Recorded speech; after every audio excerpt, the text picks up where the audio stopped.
Welcome back. Thank you all so much again for your attention and your interest and your passion for this work. We're coming up on the last session of the day.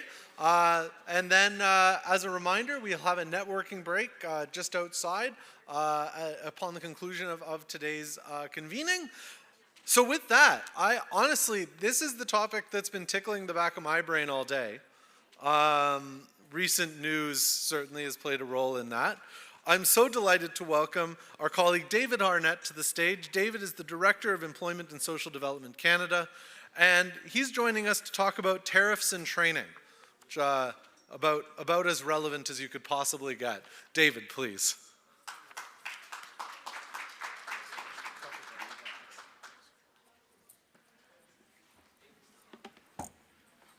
All right. Well, hi everyone. My name is David Hartnett. I'm the acting director of the Labour Market Information Policy Group within Employment and Social Development Canada. I'm here today replacing my colleague Kelly Archer, who's the director of the National Job Bank. And Kelly's sorry she couldn't be here. I believe she's online, but she's at home suffering from the worst head cold she's had in over a decade, she says. So that said, we work together on adult training, and while I don't have her stage presence, I'll do my best to step in for her here today. And what Kelly and I want to talk to you about here today is the topic of adult training and its renewed importance, particularly in light of the current economic uncertainty Canada is facing and the looming threat of economic tariffs.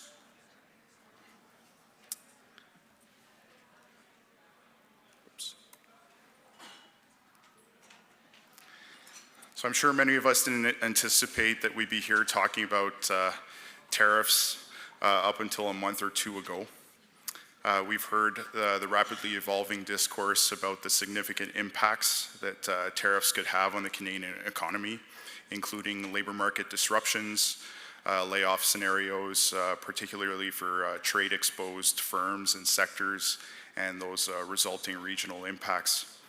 So I'm here to talk about ways to strengthen Canada's adult training system so that Canadians can continue to be resilient to a changing labor market context, as well as to strike up what I hope to be the beginning of a dialogue with all of you to think about ways of doing so. So probably a good place to start is maybe to just situate ourselves where Kelly and I sit within our department and to tell you about ESDC. So Employment and Social Development Canada is a very large federal department. We offer programs and services that support Canadians throughout their lives, from school to work, from one job to another, from unemployment to employment, and from the workforce to retirement. The department encompasses several business lines, including employment and workforce development, social development, the Labour Program, and Service Canada. And so together, we're about 42,000 employees from coast to coast, and we have over 180 billion in expenditures on programs like EI and CPP. So again, we offer touch points to Canadians throughout their lives. Kelly and I work under the Employment and Workforce Development business line. Now, the National Job Bank is one of the activities under the Employment and Workforce business line. Job Bank is a critical part of the National Employment Service offered under the EI program. It's in fact hardwired into the EI program. It offers job matching and a variety of labor market information to Canadians, including occupational information, skills information, information on wages, employment outlooks, and career guidance. Job Bank is also co-delivered with the provinces and territories. And so over the last 10 years, the delivery of online job-related and career development resources through the Job Bank has grown exponentially. We now serve approximately 10% of the active labor force every month. That's about close to 2 million people, and is used by hundreds of thousands of employers to post job ads. So needless to say, it's a key federal tool to connect job seekers to employers and to manage the labor market. As we've heard from various channels, the tariff threat is real. While several important elements related to the timing and the extent of these measures have yet to play out, we know that the impacts on Canadian businesses could be immediate and significant. And I think we heard this morning, could have a domino effect on the rest of the economy by reducing demand for other goods and services. So the Government of Canada, along with the provinces and territories, are preparing response measures. We know that removing barriers to internal trade, for example, and promoting labor mobility across the country will help. But we also believe that taking collective action on training can also help to alleviate some of these labor market pressures. Investing and improving access to a strong upskilling environment in Canada can help people attach, adapt, succeed within our economy. A few presenters from earlier today provided the diagnostic that many Canadians aren't accessing training. So I have here the latest results from the program for the International Assessment of Adult Competencies, so PIAC, for those of you who know it, from 2023. That does suggest that 43% of Canadians have inadequate foundational skills for the majority of jobs. Canadians spend less time in training compared to other similar aged cohorts internationally, and Canadian employers underinvest in training compared to their counterparts in other countries such as the United States. We also know that training leads to higher skill sets. Higher skill levels are associated with better labor market outcomes, higher rates of employment, lower unemployment, and higher wages. So turning again to the data from PIAC that I mentioned and the OECD, the following chart shows that average skills proficiency scores are highest amongst those aged 25 to 34 across literacy, numeracy, and adaptive problem solving. Those are the three competency domains measured by PIAC, and that those scores generally decline as people get older. Now, Canada does have higher average literacy, numeracy, and adaptive problem solving scores than the OECD average, which is the dotted line below.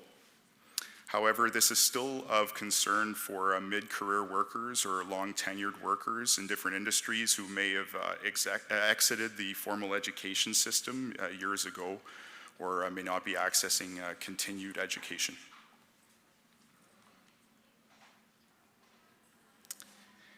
Yet Canada has a top-tier training sector that offers a competitive suite of course offerings. We've seen this on display all day at this event. And I think it was Amrit's presentation this morning. Canada does have the highest degree completion rate in the G7. And remember that previous slide where I showed you how literacy and numeracy skills decline by age? Well, this is less pronounced for those with a post-secondary education. So Canada is doing well on many fronts. And so the question remains, how do we push our system from being robust to being world-class? And what is missing that can be delivered in the short term, given the economic conditions we're facing? We're probably looking at two things: stronger data on training outcomes and greater pan-Canadian coherence and integration. Kelly and I and our teams have reviewed several examples of adult training systems offered in different countries.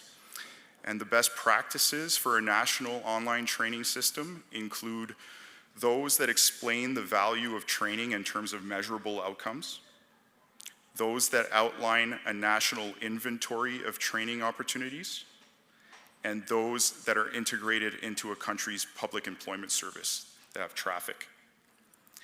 Through collaboration between all of us, I think we're shareholders and stakeholders in the pan-Canadian training system.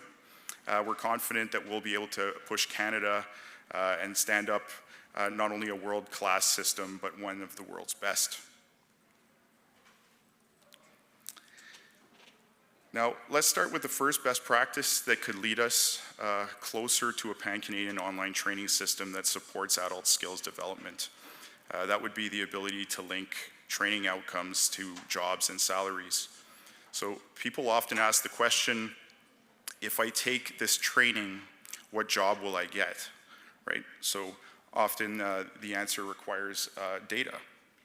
And so there's a theoretical way to answer this, which often sounds like the following example. All political science grads could go into politics. All nursing grads could become nurses, right? However, we know, and I heard here today, that there can be less linear pathways from training to employment. And so to be more effective, we want to ground our information in empirical data on training outcomes. And I think that's critical to explaining the value proposition for training going forward. An example of this at the post-secondary program level is a tool that is available on the Job Bank currently, which is called the School to Work Transition Tool. And it helps users find out what jobs graduates have and how much they earn. This is generated using data from the census and the National Graduate Survey. And so this in turn can help the user make more informed choices. By exposing this information to the user, you're empowering the user. To quickly stand up a national online training system, a simple common results reporting framework could be put in place. This could be more qualitative at first. For example, we know that in Singapore, users are asked to thumbs up or upvote their training recommendations based on their experience with the courses they've taken and whether the intervention got them closer to employment. I also heard some encouraging work on results during the industry education panel after lunch. So we're really interested in hearing from you, your different views on data collection as we work to expose this data to potential learners.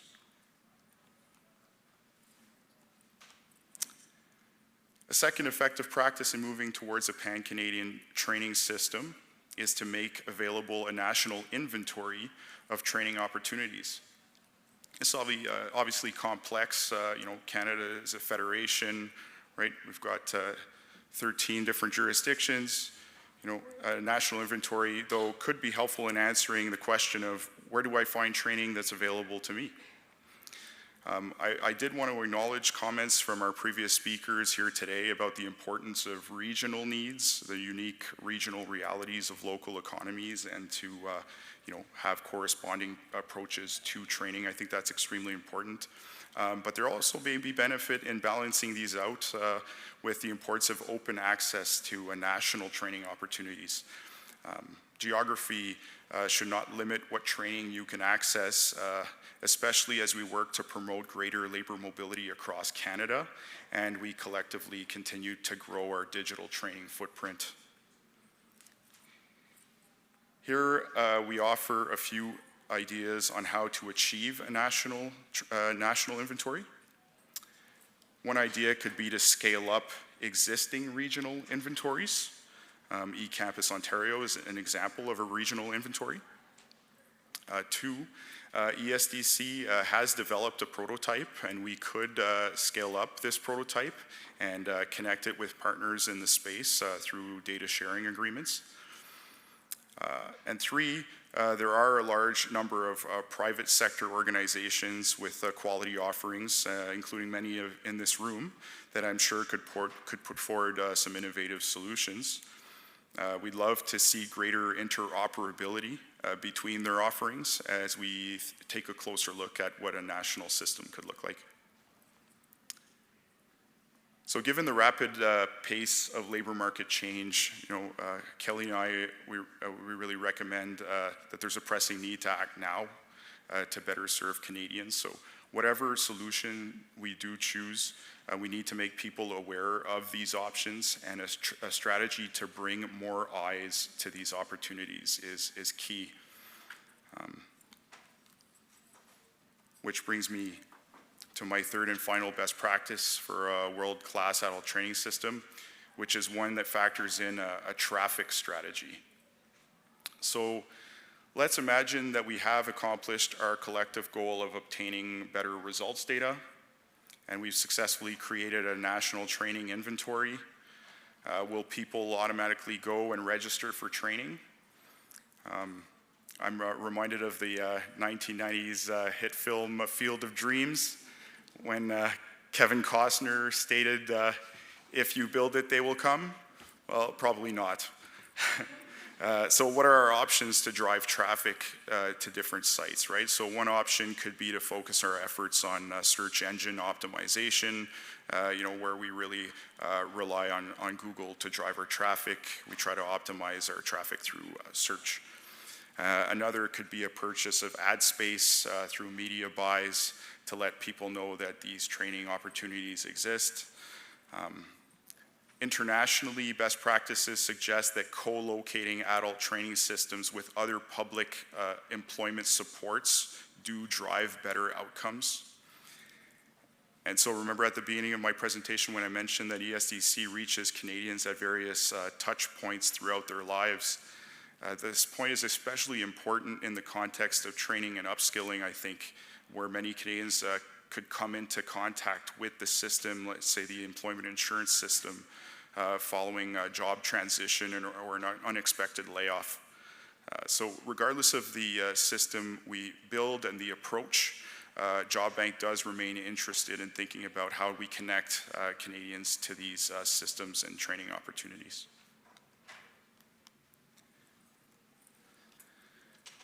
So I think I'll wrap up. In closing, adult training could help mitigate some of the negative shocks brought about by tariffs. There is a need to move quickly, although we want to have a dialogue about how this could look. There's a lot of complexity in trying to achieve this, but this is why we're coming to you here today to have that conversation. We've given you a couple of examples of how to build a world-class adult training system that addresses the difficulty workers face in finding training, that helps employers invest more in training, that's a catalyst for collecting results data and sharpening the value proposition of lifelong learning, and increases the rate of adult training in Canada. So my team, along with Kelly's team, have been tasked with exploring the viability of a national adult training system as a tariff response, and we'd like to hear more from you on this. Thanks.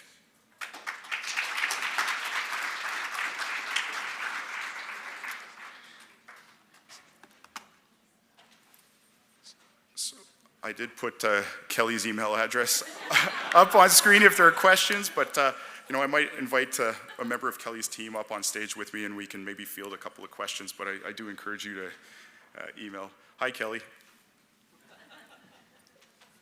Can everybody email Kelly right now?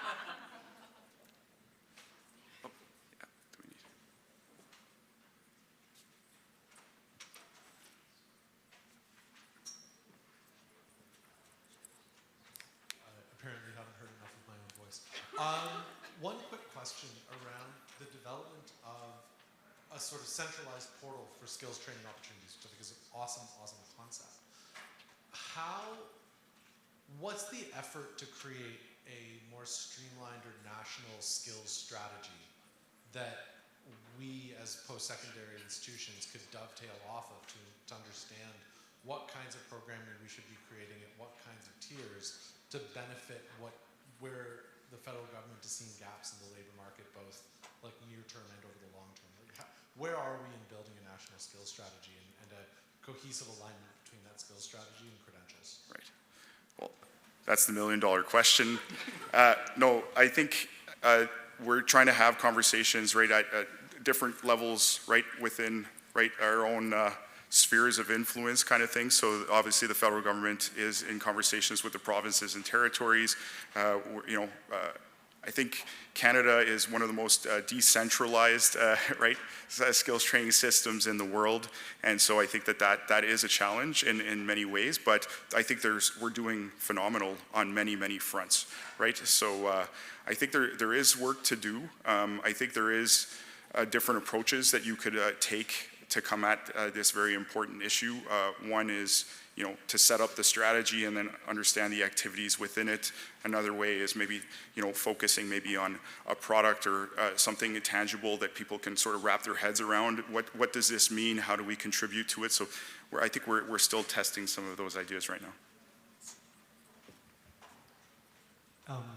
Thank you for the presentation. Fascinating. A few reflections here, like it's not the first time that comes today that we need to focus on essential skills like literacy, numeracy, adaptive problem solving. We heard time management earlier today, so it is not a surprise, but that it has come multiple times today. It is quite interesting. Very interested in that prototype training finder and how it will connect with regional portals that fulfill a similar purpose. It comes always to mind the micro-credential portal from eCampus Ontario, which is already pulling data like job data and how the different offerings connect with what is in the market. Perhaps my question here is that if we build it and they come and they get trained and we increase that training rate within Canada, how do we prevent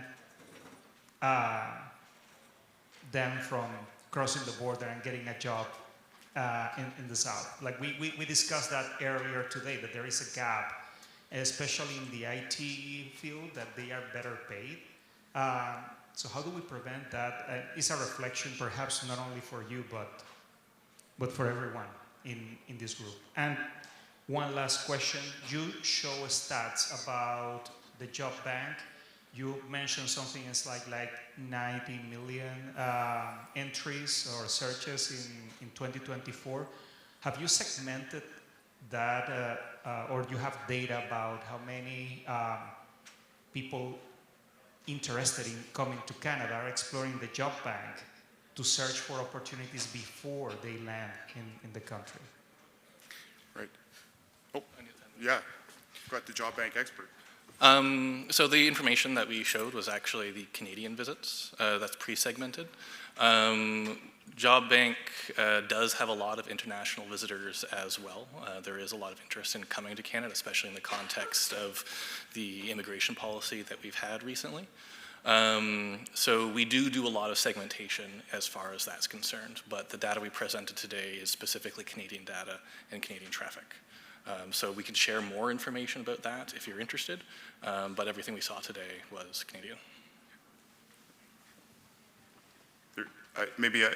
You touched on a couple of points, but on the essential skills point, it did come up in different ways, right? Those foundational pieces, right, and training to those foundational pieces, and right, trying to sort of figure out, okay, how do we scope this in terms of the types of training we want to put online, right?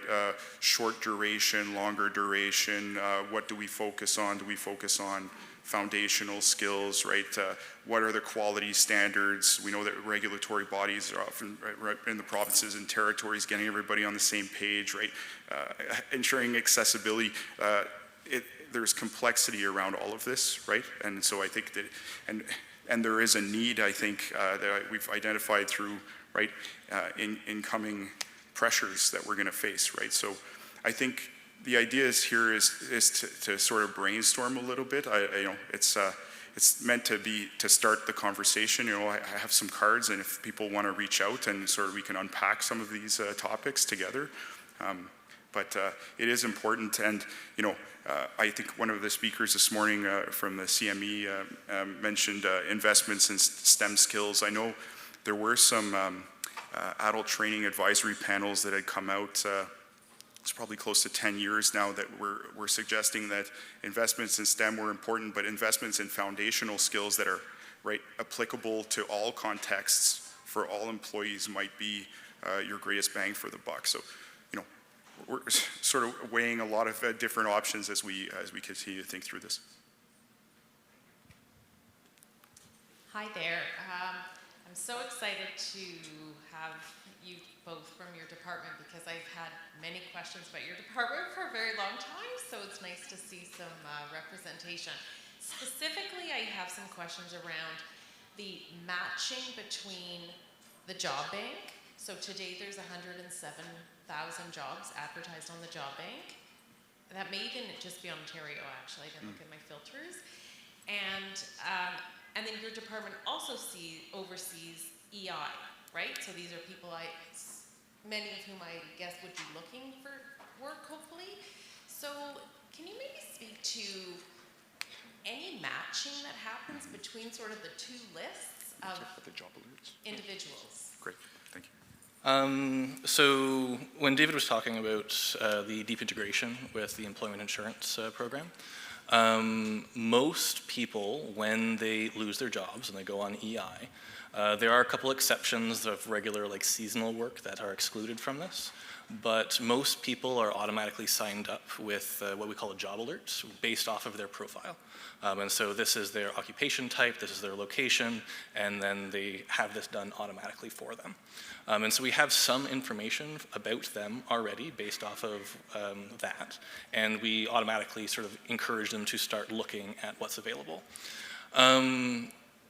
A thing that's sort of coming up, and the thing that we're here is sort of this is the natural population to look at for training opportunities, be it some essential skills training, be it a transition. And this is sort of the intervention that we're interested in making in trying to sort of say, hey, by the way, things are a bit strange right now. Are you interested in training? The information that we have is very minimal, what your occupation type is, what your location is. But tied to that is also just sort of like, hey, we exist, we have options here. This is the pathway you can follow to learn more. And so that's sort of where that's the connection that already exists, and that's the connection that we're hoping to make and what we're sort of wanting to do with you today. I hope that answers your question.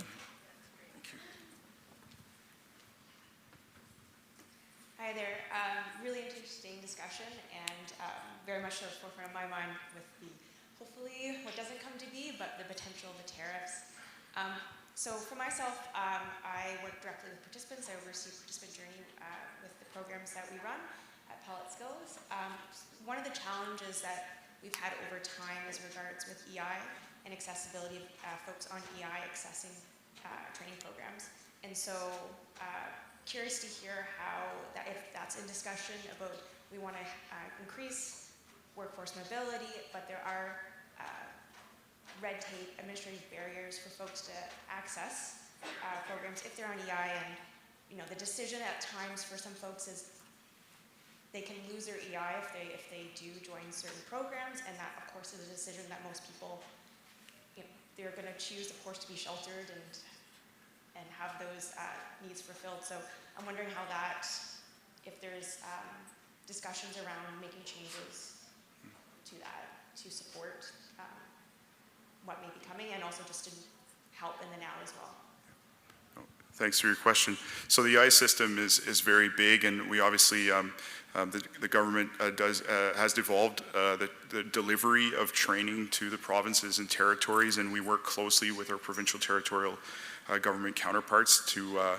have those types of conversations to understand where there might be bottlenecks and that kind of thing. So so the provinces and territories do deliver a lot of that training, and they often have sort of a more direct view to the direct delivery of training. The federal government is responsible for some of the direct delivery of some training, Indigenous programming, youth programming, the trades, foreign credential recognition. So the federal government also plays a role in these questions.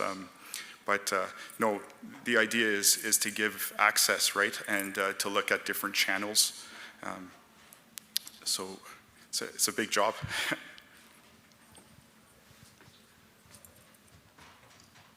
Thank you for being here. I probably don't even need this. I'm gonna hold it. So my question might seem, there might be an answer already to this, so I'm just going to put it out there, but since the job bank exists as a framework, like as an infrastructure for folks federally to look for jobs, could the solution lie in putting a tab on that website for training opportunities and then having the, all of the training sort of, someone would have to audit it obviously, or a whole team would have to audit that across the provinces, and then we would have to look at, non-credit versus credit, and that whole, I realize that's a giant scope, but like, can you talk to sort of what types of things you've workshopped so far? And that's my first question. And then my second question is, are you actually asking of us to give you some suggestions? Because I've got lots. And like, how do we give them to you? And like, let's do this thing. Yes. Because it seems to me all day we've been talking about the timeliness of acting. And we're all here and hear from industry, and we're here, like, we've got this product we can offer you, and you're asking for it. Yes. Let's actually meet. Yes. Like, let's talk. So. Well, a resounding yes to question 2. So please reach out. Let's have a conversation, and we'll be here after the session. I will ask Thomas to answer your first question in just a moment. I just want to mention exactly in terms of like the idea of a continuum, right? I think that's the important piece. So an individual goes online looking for employment, right? This is where they would like to work. What does that individual have in terms of skills, experience, right? Previous history. What are some of the gaps, right? In terms of, skills training assessments. Once they identify a little bit about themselves, here's what I have, here's what the new job recommends, right? We need to train to the gap. I think this is some of the thinking in terms of sort of creating a little bit of a continuum to think about, if we did have a training component here, an inventory of national training, and again, the federal government wouldn't be responsible for the delivery of training, but if you could point a Canadian to some training options, I think it sort of neatly ties in that continuum together. So I think that's some of the thinking behind sort of the holistic approach. Did you want to speak to the specific? Speak to one of us after we can actually show you the prototype. We built it to understand where the edges of this problem was, and it turns out that building a website is something that JobBank was pretty good at. The hard part is the partnerships, the hard part is the data management, and the hard part is the quality assurance and eligibility. And being the federal government, that's a really hard thing to answer just because our presence influences things a lot, and this is one of the reasons why we're looking at industry, looking at other sort of localized groups who are much more well positioned for that. We've been having a very good relationship with eCampus Ontario. We have a data sharing agreement with them right now where we are hosting all of their data. For any of you who are working with them at some point in the past while, they've been asking you some questions like, hey, by the way, can we share your data? It's with us. And so when you go on to our website, something like 80% of all of the courses that we have on right now, we've pulled through eCampus Ontario. And that is sort of tied to the question of, you said you'd have to audit it all. It's a lot of work. Yes, that's the work, is figuring out what lines we're drawing and why we're what lines we're drawing and why we're drawing them. And that's the core of it. And the easiest solution is in places where we have some very mature examples. eCampus Ontario has sort of figured out that all of these institutions that are offering loan-eligible micro-credentials are probably the exact people that we're interested in talking with. This is a relatively easy one. Having that kind of work replicated in different provinces, because there is sort of very regional specific needs that become challenging to work with on a national level.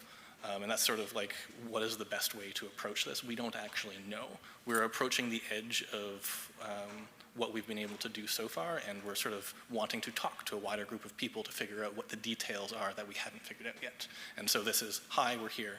We've done something pretty good, but it's not, we want to do better.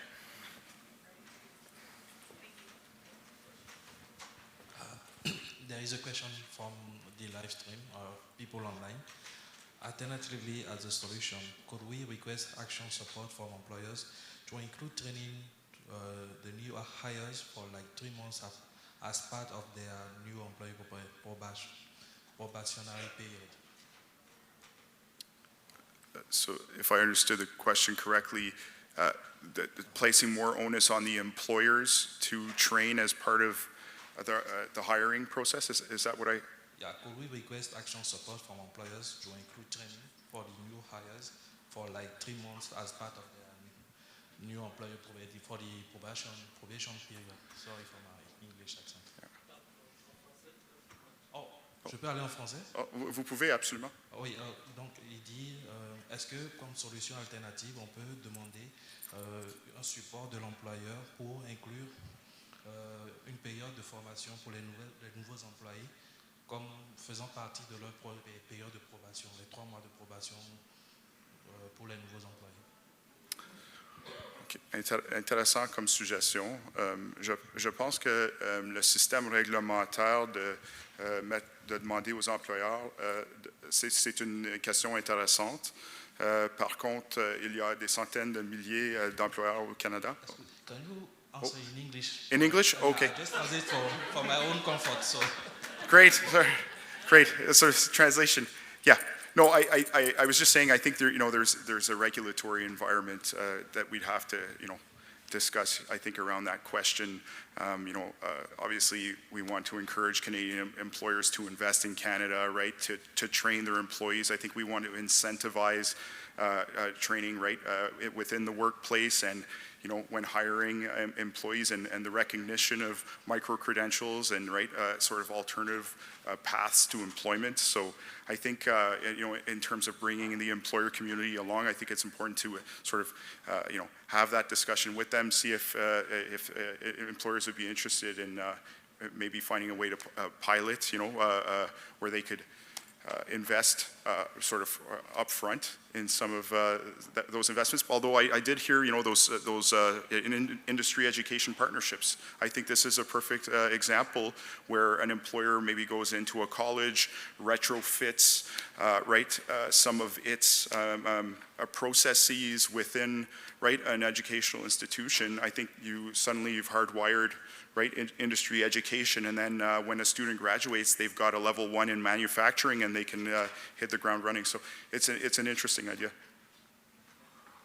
Thank you both very much for the presentation. It's fantastic discussion.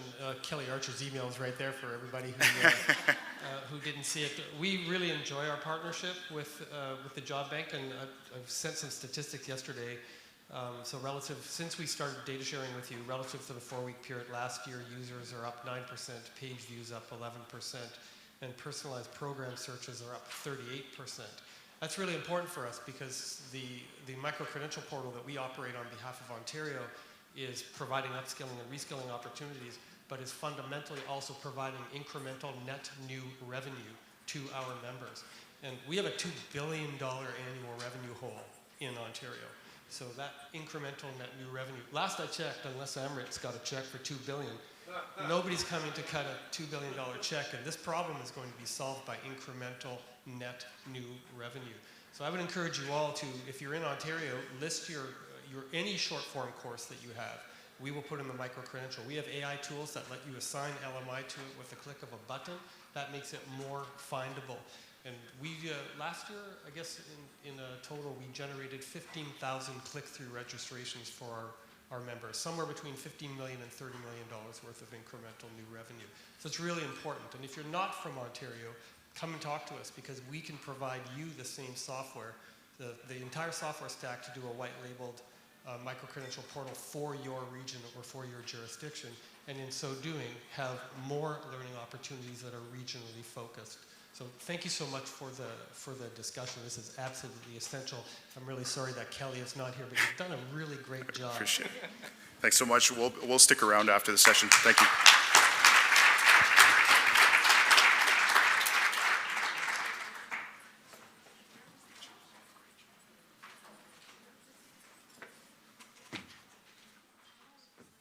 And so it goes, me again. Guys, thank you so much. What a phenomenal first day. What a phenomenal first day. Well, hey, just to start off, I do want to take a moment again to thank our sponsors. The event wouldn't be possible without the support of organizations that believe so passionately in this work. We're immensely grateful.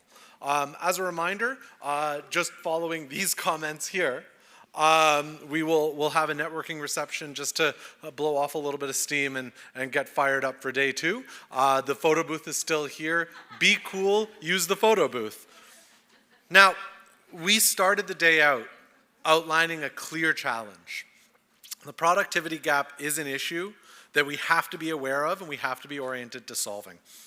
So we had a phrase drilled into our heads from approximately 2020 to 2023, for no particular reason picking those years. Don't let a good crisis go to waste. So here we are. We heard some fascinating examples of different ways that post-secondary institutions and employers are collaborating to leverage innovative credentials to address skills shortages and manage future skills needs. Vincent Caron started the day sharing during his opening session that employers are looking for micro-credentials that can build durable skills, can build technical skills, programming that can help employees keep pace, and programming that can help employees adapt to industry change and advance within their sector. This is exactly what we do. And critically, this is exactly the space that we're serving more consciously than we ever have before with micro-credentials. We can adapt our processes to do this work. During the Bridging the Gap panel discussion, we heard how post-secondary institutions can reshape approval processes to more quickly manage employer needs, and how employers can pivot new funding and onboarding pathways to create pathways to new jobs and development opportunities.